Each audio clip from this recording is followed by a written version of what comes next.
Allez, on attaque le dossier numéro 3 de la conférence de réanimation.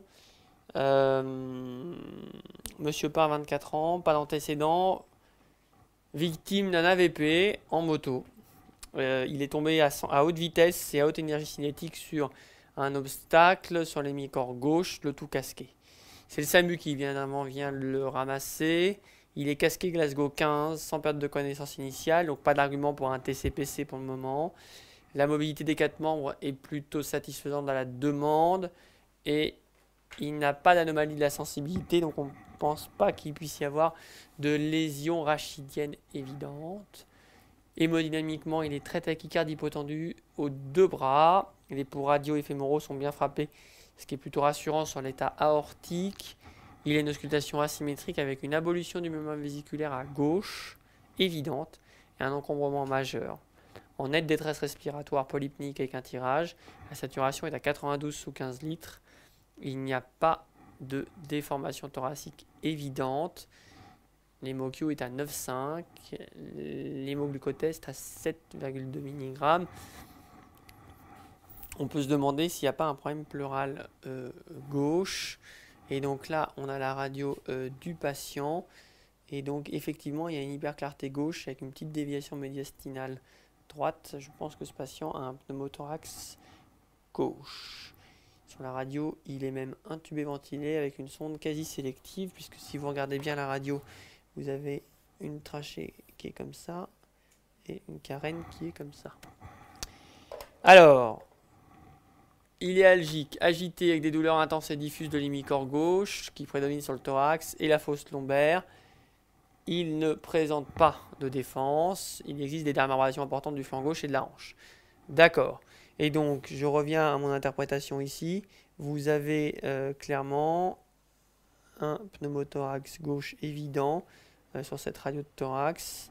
Une sonde d'intubation qui paraît donc sélective puisqu'elle descend quasiment sur la souche droite. Et sur ce scanner, vous avez donc de l'air, un décollement, pas d'emphysème sous-cutané dans les tissus, des côtes, c'est pas le bon fenêtrage mais qui n'ont pas l'air cassées.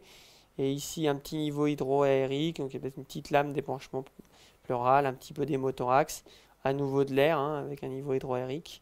Le poumon ici a l'air collé. Et là, un peu de liquide dans la plèvre. D'accord.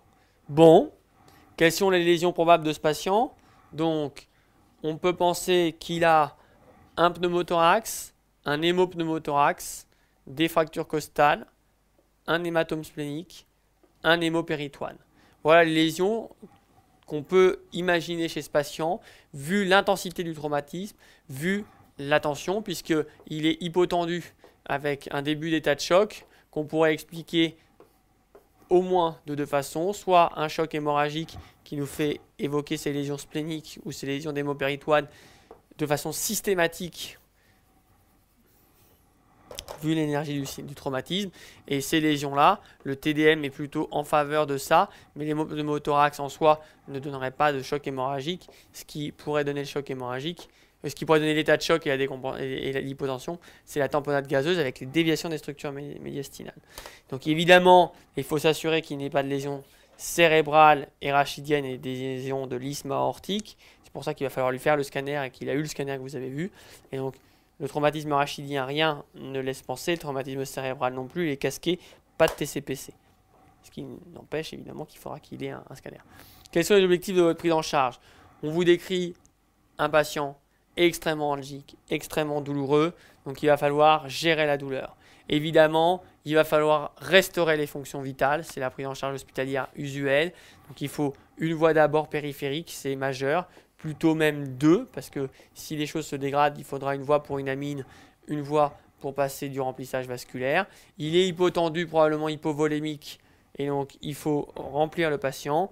Et donc, vu la détresse respiratoire, maintenir l'oxygénothérapie et éventuellement proposer un peu d'aspiration trachéale. Il va falloir immobiliser le patient dans un matelas coquille pour le transporter en monobloc, après lui avoir mis clairement une minerve. Et donc là, il a été montré récemment dans un texte de consensus SPHAR, SAMU, que depuis l'avènement des mince, le mot m'échappe, des minerves, 3 points mentonniers, sternales et cervicales. Les lésions du rachis cervical ont nettement, les lésions compressives de la moelle ont nettement diminué. Donc c'est un traitement qui est bien évidemment indiscutable. Quel signe clinique aurait évoqué la présence d'un volet costal? C'est la respiration paradoxale. Je vous rappelle que quand on respire à l'inspiration, ça c'est un thorax de profil, notre thorax va en gonflant et comme le diaphragme descend, l'abdomen sort un tout petit peu. Et la respiration paradoxale, c'est un mouvement à l'inspiration, une paroi du thorax qui va rentrer alors que le reste du thorax va plutôt partir.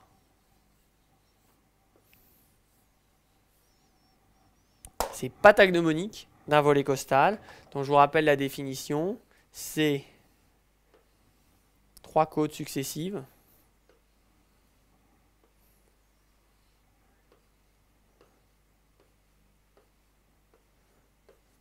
avec 2 traits de fracture par côte.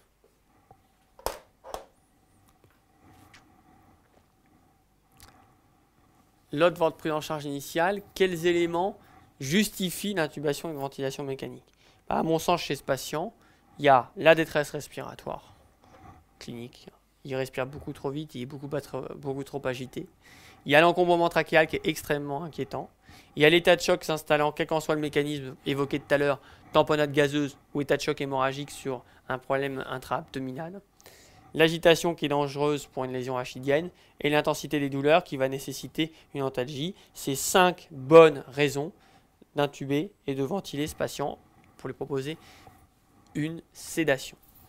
Donc, je vous l'ai fait tout à l'heure et donc je vous le refais. La trachée, la sonde d'intubation quasiment sélective, le pneumothorax décollé, les déviations des structures médiastinales avec le bouton aortique qu'on voit quasiment plus et qui est quasiment sur le bio-rachidien, le cœur droit qui est quand même très décalé par rapport à d'habitude. Sur le scanner, vous voyez bien le niveau hydroaérique dont je vous parlais tout à l'heure. La petite zone d'hémothorax et l'air. Pneumothorax gauche, compressif, déviation du médiastin à droite, absence d'autres lésions évidentes, intubation sélective droite, tout ça nous l'avons vu. Le scanner est évidemment en fenêtre parenchymateuse, injecté. Il y a une lame d'épanchement liquidien à la base droite et une hyperclarté à la base gauche. Attention à ce qu'on écrit, le côté c'est important, ça peut perdre des points. Et donc il y a un petit hémopneumothorax gauche sur ce scanner. Quels sont les principes thérapeutiques? Il faut drainer en urgence. Drainer en urgence pour 2 raisons. Petit A, c'est un pneumothorax alors que le patient est sous ventilation mécanique. Petit B, c'est un pneumothorax compressif.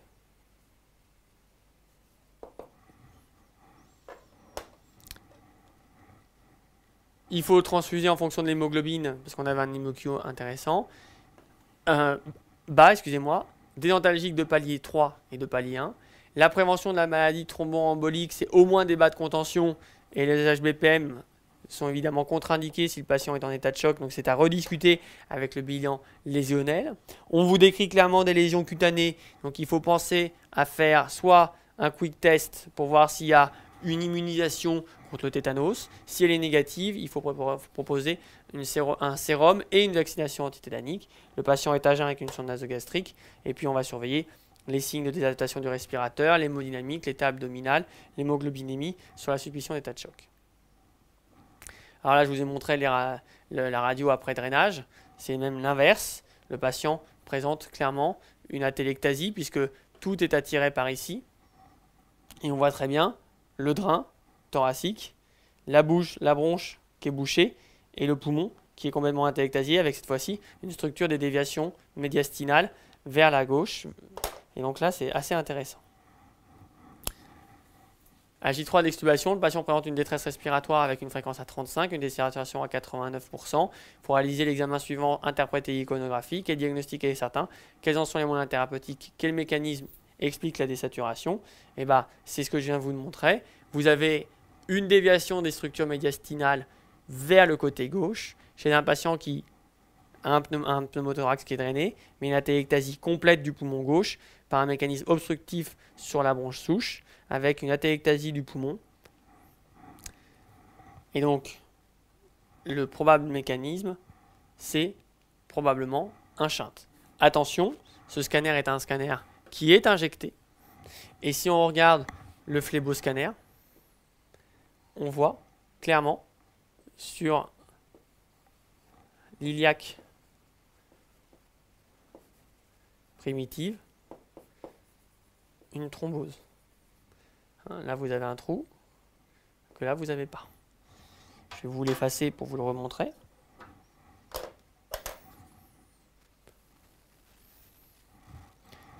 Sur la partie phléboscanner de l'angioscanner, votre veine fémorale gauche, n'est pas lésée, alors que dans votre veine fémorale droite, il y a un défect de perfusion qui correspond clairement à une thrombose iliaque.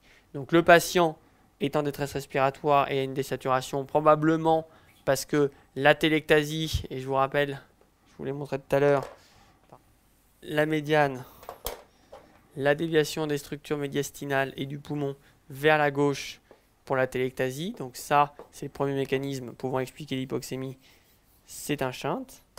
Et puis il y a peut-être, à cause de cette thrombose, dans un territoire ici, mais on ne le voit pas parce que ce n'est pas le bon fenêtrage et qu'on est en fenêtre parenchymateuse, peut-être une embolie pulmonaire qui expliquerait l'hypoxémie.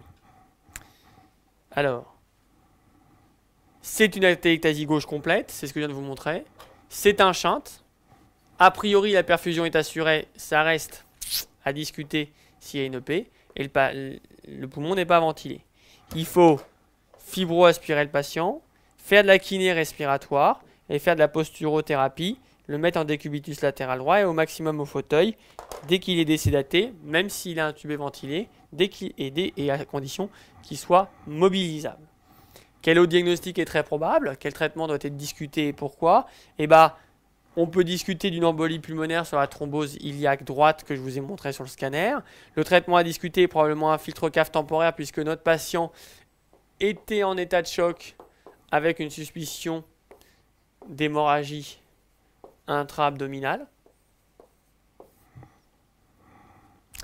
Et l'argument, c'est le risque hémorragique majeur avec l'état de choc hémorragique récent et l'hémopneumothorax gauche qui font qu'on n'a pas envie d'anticoaguler de façon efficace ce patient et plutôt de lui proposer un filtre cave. Donc ça, c'est l'imagerie sur le thrombus iliaque primitif droit que je vous ai documenté tout à l'heure. 2 jours plus tard, le patient présente une fièvre à 39 avec des expectorations purulentes. Vous débutez de la rocéphine en traitement d'une pneumonie nosocomiale précoce, donc une céphalosporine de 3e génération non antipneumococcique sur une infection à bacilles gram négatif dont vous ne savez pas s'il est un pseudomonas ou une entérobactérie. Lors de la première injection, il y a un malaise avec une perte de connaissance. L'infirmière vous appelle. À votre arrivée, le pouls est filant à 155. La tension est imprenable. Le Glasgow est à 10. Il existe un rash cutané du tronc et des marbrures diffuses.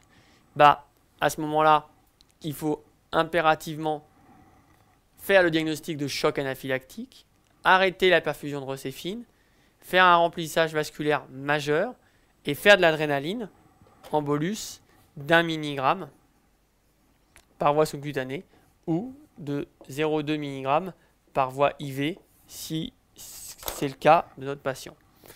Il faut rediscuter de l'intubé et de le ventiler puisqu'il semble avoir été extubé. Et rapidement, réévaluer. On est toujours dans cette dynamique en réanimation sur tout ce qui est pris en charge rapide de quelque chose. La tension, la conscience et vérifier qu'il n'y ait pas de lésion d'œdème de Quinn qui accompagnerait l'état de choc. L'épisode se complique.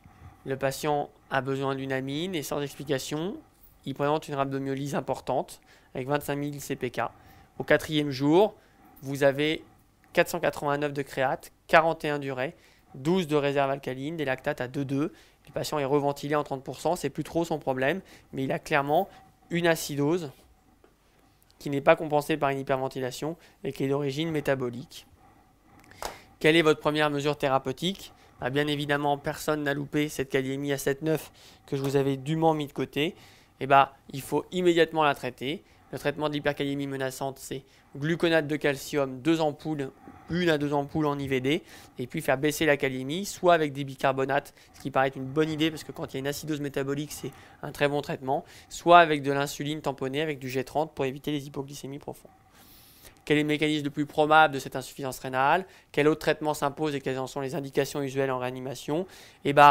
C'est probablement une nécrose tubulaire aiguë. C'est la première cause d'insuffisance rénale aiguë en réanimation. Ça dure en moyenne 21 jours avec une régression progressive et puis une restitution normalement de la fonction rénale.